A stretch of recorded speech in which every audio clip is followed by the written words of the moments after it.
എനിക്ക് ഒട്ടും ഇഷ്ടമില്ലാണ്ടിരുന്ന ഒരു ചെടിയാട്ടോ ഇത്, വിൻകാ റോസ്. പക്ഷെ ഇപ്പം എനിക്ക് നല്ല ഇഷ്ടമുള്ള ചെടിയും കൂടിയാണ്. അതിനും കാരണമുണ്ട്, ഈ യൂട്യൂബ് തുറന്ന ഈ വിൻകാ റോസിൻ്റെ വീഡിയോസ് മാത്രമാണ്. അപ്പം ഞാനും വിചാരിച്ചു എനിക്കൊരു പ്ലാന്റ് വേണമെന്ന്. അങ്ങനെ ഇരിക്കുമ്പോഴാട്ടോ എൻ്റെ ആൻറ്റിയുടെ വീട്ടിൽ പോകുമ്പോൾ ഇങ്ങനെ കുറച്ച് വെറൈറ്റീസ് കാണുന്നത്. പണ്ടൊക്കെ ആകെ കാണാൻ പറ്റുന്നത് ഒരു വയലറ്റ് ഷെയ്ഡ് മാത്രമായിരുന്നു.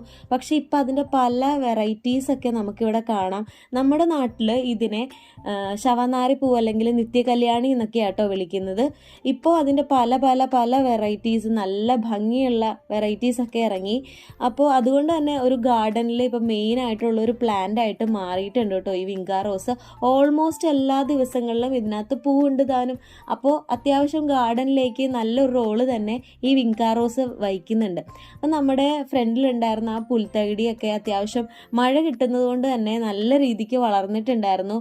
പിന്നെ ഇതിൻ്റെ ഇടയ്ക്ക് ഞാൻ വൃത്തിയാക്കുന്ന സമയത്താട്ടോ ഇതിൻ്റെ ഉള്ളിലെ കളകളൊക്കെ പറിച്ച് കളയുന്നത്.